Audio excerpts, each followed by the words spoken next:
The following is a commercial-free community educational program brought to you by the Ethel and James Flinn Foundation and the Michigan Department of Health and Human Services.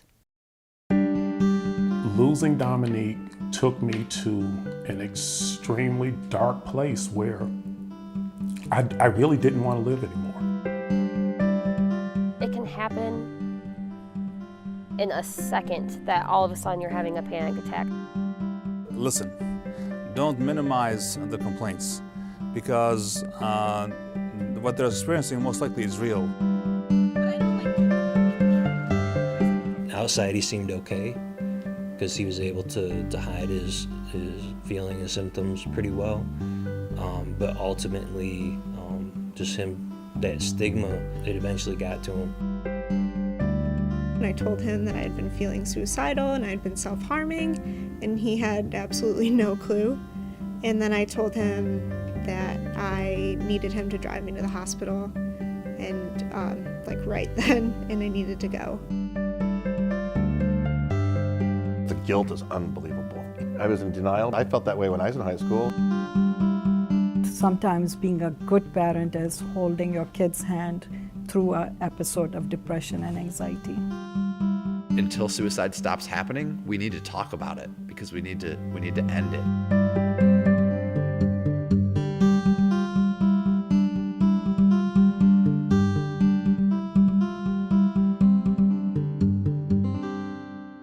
Hello, I'm Cynthia Canty, and welcome to Opening Minds, Ending Stigma, Saving Young Lives.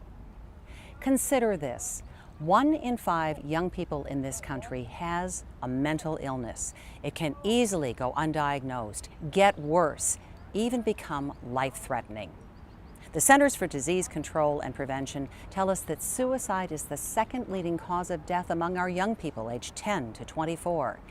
And 90% of the young people who complete suicide had mental illness, health disorders, which are treatable.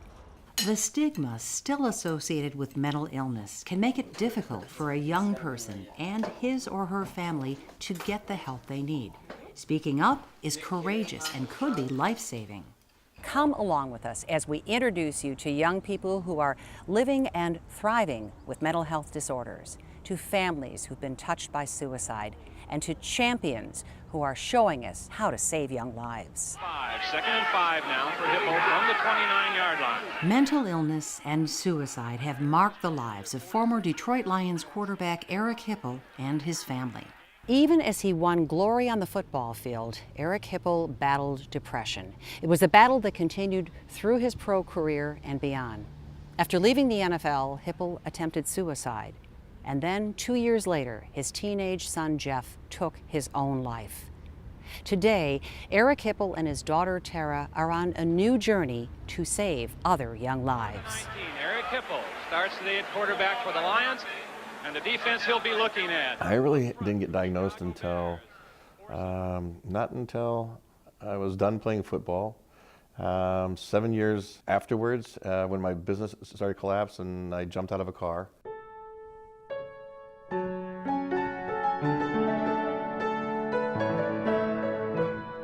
Guilt is unbelievable. You know, you talk about taking care of, your family, but, this father-son relationship is a huge one. And my father and I had a great relationship, and that's what I wanted.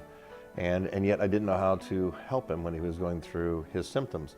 Maybe because I was in denial because that I had them, then this can't be happening to him. Or maybe it's because, hey, I pushed through all this stuff, I'm sure he was. I felt that way when I was in high school. It was when I turned 15 that I realized I was older than my older brother, and that's when it hit me. That's when I was having night terrors. I eventually trained myself not to sleep because I was so scared to sleep. I just got so full of hatred and anger, and so to punish myself and to kind of help myself feel alive, I started cutting myself. There was a moment where I thought, is this what Jeff felt? So that's what my brother felt right before he walked into the next room, and that thought terrified me. I did not want them to hurt. I wanted to keep the pain to myself because I didn't want to spread it. So when I told them, and I remember my mom kind of getting on her knees and just and holding me, and then my dad sitting down across from me, and he told me, you can't help others unless you help yourself first. What do you want to do? Do you want to die? Do you want to go get help? What do you want? And I said I want help. My heart in me is all I need to be complete. I could try to stand, but can't unless I know it's for my heart and me. She goes out and speaks with me. She plays the piano, sings a song. It's really quite amazing. And she's getting married coming up in a year.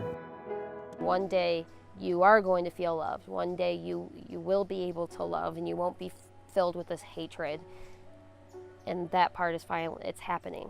And I always tell my fiance, he's like my reward. Oh, that's actually my brother's signature. Yeah. Transitions are tough on anybody, and I think that's one thing we really misunderstand is what happens to a person going through transition, the psychological impact that it has on a person that can even be traumatic. So I don't think we spend enough time on those things, especially kids going from jumping from one grade to another grade, or a move when they move from one location to another location, when parents get divorced. Being alone does not work. Being isolated does not work. You need support, you need connection, you need relationships. I think that's what makes us healthy.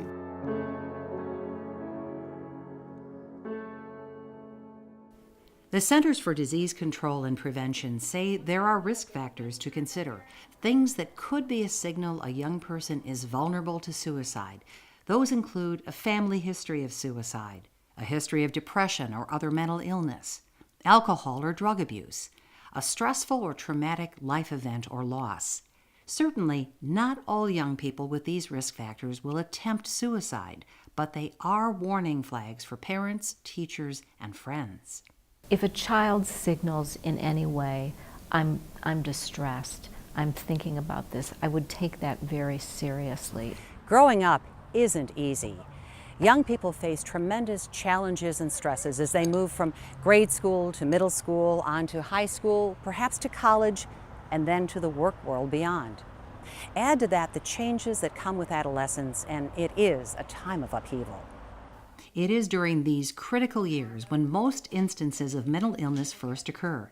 Half of all mental disorders develop by the time someone is 14 years old, and 75% by the time they're 24.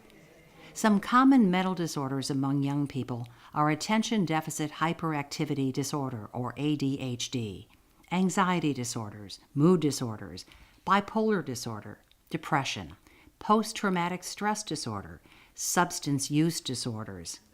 It's important during these transitional times that young people realize they are not alone, to speak up if you feel you need help, or reach out to a friend you see struggling. Parents, teachers, coaches, and friends can all play an important role in giving support. School is where young people spend most of their time.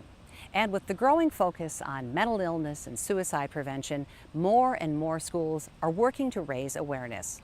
Count Orchard Lake Middle School among those schools working to help students be more in tune with their mental health, including training students as peer mentors to help their classmates with the everyday stresses and strains of school life.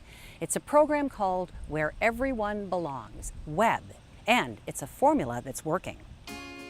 On my first day in 6th grade, I got lost, and one of my 6th graders got lost on the first day, and I had to help him out. I don't want them to be lonely. I want them to enjoy themselves, and I don't want them to be depressed or anything, so I think they should if I help them, they'll have a good time. I think one of the biggest challenges is that they're not exactly sure who they are yet in some cases, right? And so they're in the process of figuring out what that is. And I think sometimes they don't always know how they should act or who they should be. And so it's because it's all so new, I think that they really kind of struggle. Middle schoolers reveal their emotions on their face. So they don't have to say anything. You can read their face and tell if they're having a challenging day. So it may be for a teacher just as basic as asking a student, "Are you okay today?" They share a lot about themselves. It becomes very personal. I share things with the students that are personal as well, so it creates this really strong community. I have many students that come saying, "Miss Newman, I overheard this," or a friend of mine is talking about hurting themselves, or I've heard the word suicide. They come forth, and before I think kids, and we're publicizing, you have to come forth to help other kids, to help other people, come to somebody for help. Kids are going to face challenges in their life where they need more than what we can provide here in the schools. And so another big role that we have in counseling is just to try to connect students and their families with the different mental health resources that are out there. And to hopefully educate people to realize that there's really nothing wrong with seeking outside help. Yeah, I'm definitely feeling anxious, but being a web leader, I used to be really socially awkward, so I wouldn't exactly speak to strangers or make new friends. So web has really helped me talk to new people and be able to speak for myself. The pressure to perform well academically brings additional stress to many young people. It's even more challenging for students with attention deficit hyperactivity disorder. Groups like CHADD, the support group for children and adults with ADD and related disorders, can help fellow students and their families during this pivotal time. Some people used to think I'm weird, innocent, and some still do, because how the way I act, I'm always hyper and so I don't really listen to the questions. I have to ask them a few times, what did they say, When Maya was making the transition to high school, a CHADD meeting with other students helped her with the social anxiety that can accompany ADHD. First I was a little shy, and then when I heard their stories, I was like, oh yeah, this sounds like me. You can be very successful with ADHD. It's just being able to get through the stressful years, like transitioning to high school and transitioning to junior high, because that extra stress is overwhelming, and it makes it harder to cope. And especially when you feel like you're doing this all alone. There's no one else there that gets you. There is no child that wants to hear, pay attention, pay attention, pay attention. These are children that have attention deficit, or finish your work, or, over and over and over and over again. Nobody wants to do that. But the truth of the matter is they can't help that. It's a symptom. There are mixed results. What you'll find in different regions of our state and different school districts across our state. Some are very progressive and out in front of this and doing great work and trying to get ahead. But we have other places that really are struggling to find their way. And how do we create an educational system that meets the needs of all students? Dearborn High School has taken big steps to end the stigma about mental illness and confront the dangers of suicide. The school's film festival gives students a platform to talk about their struggles and fears. Okay, give that a rest, close that up, take one of these. My last high school, 2 people actually committed suicide. It's the overall concept, what you learn. It's important for us to sort of do this for other kids because it's easier for them to relate, and they should definitely be aware of the things that actually do happen. It is just absolute horror, and to go to a funeral and see someone at such a young age make that choice, it's overwhelming. And the idea is, if we can catch a student by realizing or creating the awareness that you're not alone. Make it rain.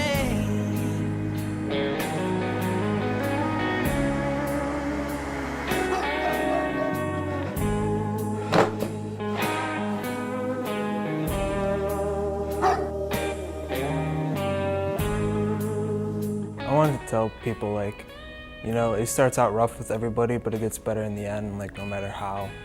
With him, it was just a dog that helps him throughout life so he doesn't, kill himself. But I had, friends who always, talked about the topic, and I try to help them, the best I can to, hey, man, it gets better, You have to fight for your own happiness. Not for me, not for anyone else. In films these days and in real life, you see people and you think they look perfect, they seem to be perfect. You can see that our star is a very attractive girl, you know, she looks like she's having a very good life ahead of her, but deep down, it's the things that we don't share that really make us who we are. How do these ideas come about? I think this year what we've done is one of the first things that we've done to actually attract their attention to it. We don't really usually talk about it as much as we should, and I think that this is going to be like the start of it, and hopefully people start to become aware of it. Maybe we're drawing awareness to something, but maybe more importantly, we're showing there's a better way to go.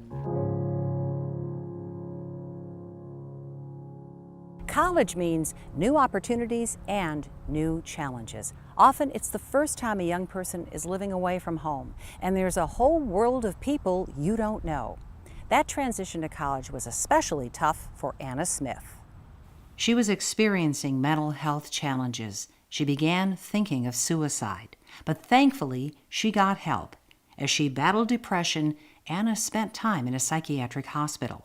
That proved to be a life-saving experience. The first episode was when my mom was getting divorced from my stepdad. When I was 18, I had a falling out with my mom, so I moved in with my dad. And so I didn't have the support from my mom, and then I didn't have the support from my sister anymore because she still lived with my mom. So there was a lot of guilt there. I was living in the dorms at that time here, and you know, if my roommate would leave the room for 20 minutes, I would cut in the dorm showers. So I wasn't being very discreet anymore. And then right before I got treatment, I started burning myself. So that was when I really knew that it was too severe for me to fix on my own. I had been having a lot of suicidal ideation for quite a while. I think probably about 3 months before I got admitted, and it would be, you know, kind of things like just looking up how many pills are lethal of whatever medications I would have, and planning in that way, or I would have dreams that I was, you know, jumping off of a bridge or something like that. I had called the hospital before my dad got home from work, and then when he got home, I asked, like, can I talk to you? And I told him that I had been feeling suicidal and I had been self-harming, and he had absolutely no clue. And then I told him that I needed him to drive me to the hospital, and like right then, and I needed to go. And so I think it was all very shocking for him because I didn't give them any idea of what was going on.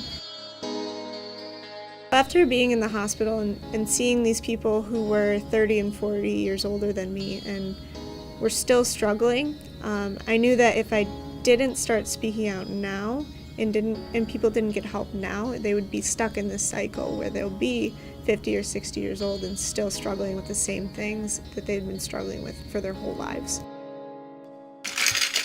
I'm in a student organization called Active Minds.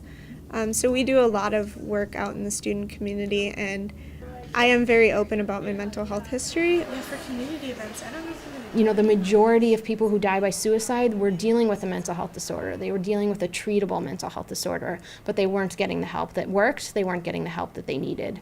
Majority of college students who die on college campuses haven't been to the counseling center. We were talking about how This is the generation who saw the financial crisis, who saw their parents losing jobs. And this is the generation who has seen these wars happening. I would say to talk to someone, because, you know, depression has a way of making you feel like nobody cares or nobody wants to listen to you. But you'll be very surprised if you talk to people how helpful they can be.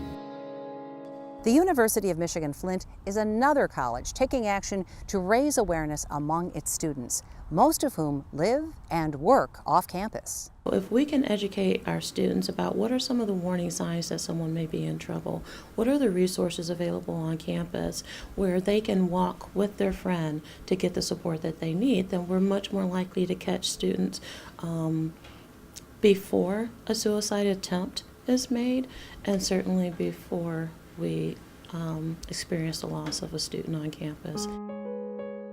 U of M Flint also has a high percentage of veterans in the student population, including soldiers coming back from Iraq or Afghanistan, who may be dealing with post-traumatic stress disorder or other mental health challenges.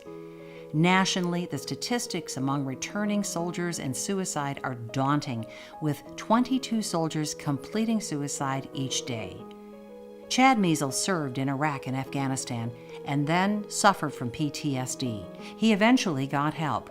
Now he's a peer educator for other students at U of M Flint, including those talking about suicide. Doesn't do you, your family, or your friends any good if you go off and you kill yourself. It really doesn't.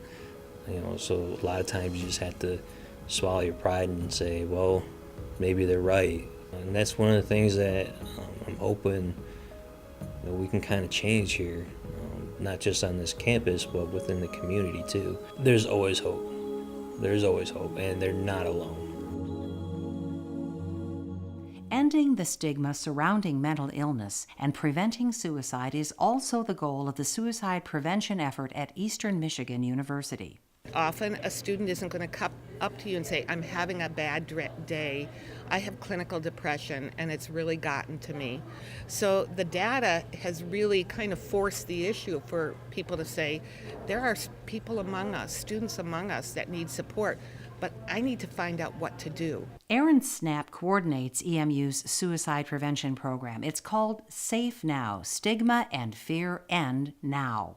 Spread that information around, train different students in different ways of being gatekeepers, so to speak, and helping other students that they may see that are struggling. Safe Now and the Active Minds organization teamed up on campus for a powerful education effort called Send Silence Packing.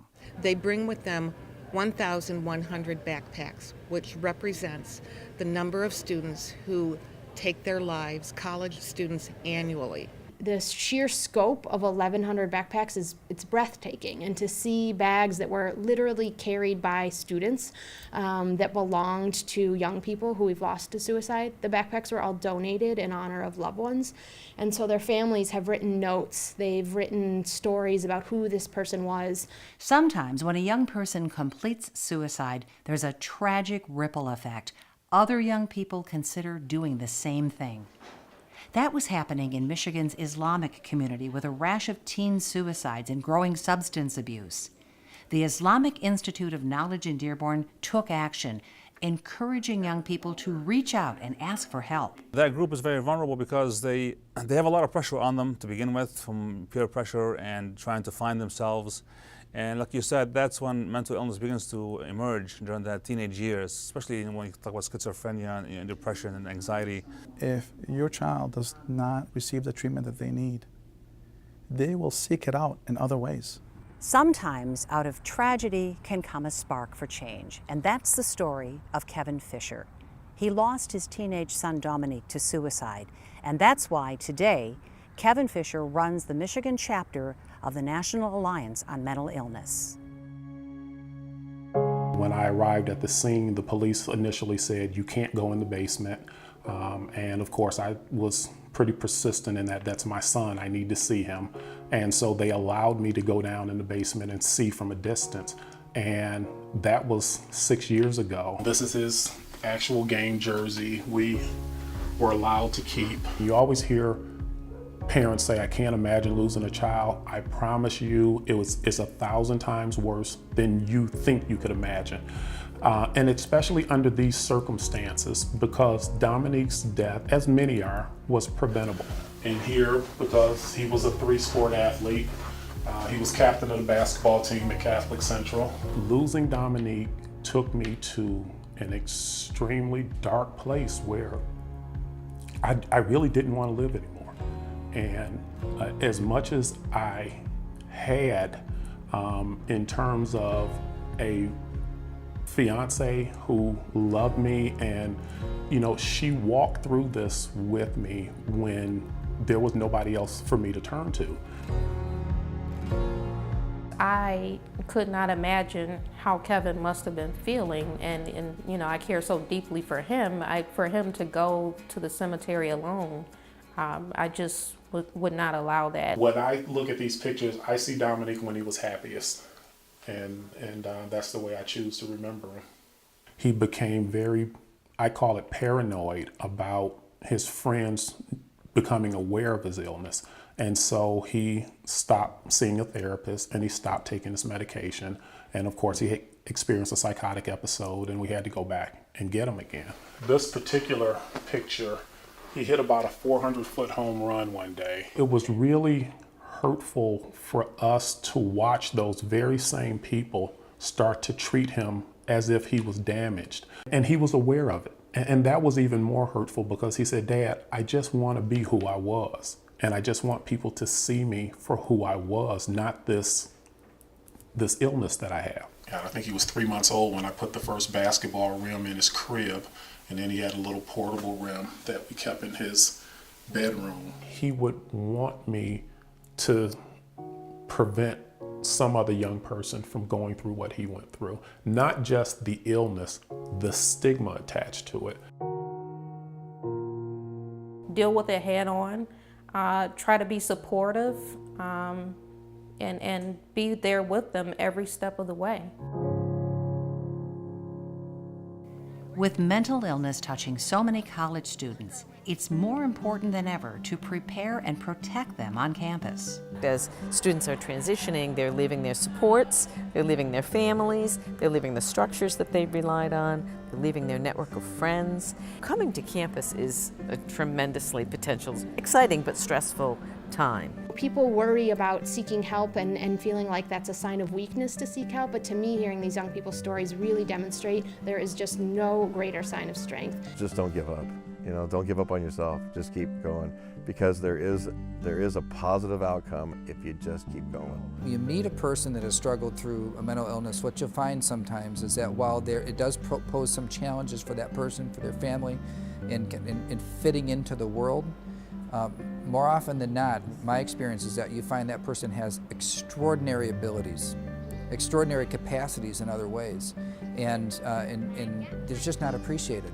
And so I look at it like different is beautiful, not less. We need to raise awareness, because part of the reluctance that young people have in seeking help is not because they don't want the help, it's because they feel they'll be treated differently. So I think we've got to do a better job in raising awareness in schools, families, primary care, and the community as a whole, so that people are comfortable when they're having problems to seek help. The bottom line, mental illness is treatable. Early intervention is the key to avoiding bigger or perhaps life-ending problems. Recovery is possible when a young person begins treatment and continues to play an active role in his or her mental health. Family, friends, teachers, coaches, doctors, all are an important part of the journey. By opening minds about mental illness, we can prepare our young people for the challenges and the rewards to come. I'm Cynthia Canty. Thank you for joining us for Opening Minds, Ending Stigma, Saving Young Lives. This was a commercial-free community educational program brought to you by the Ethel and James Flinn Foundation and the Michigan Department of Health and Human Services.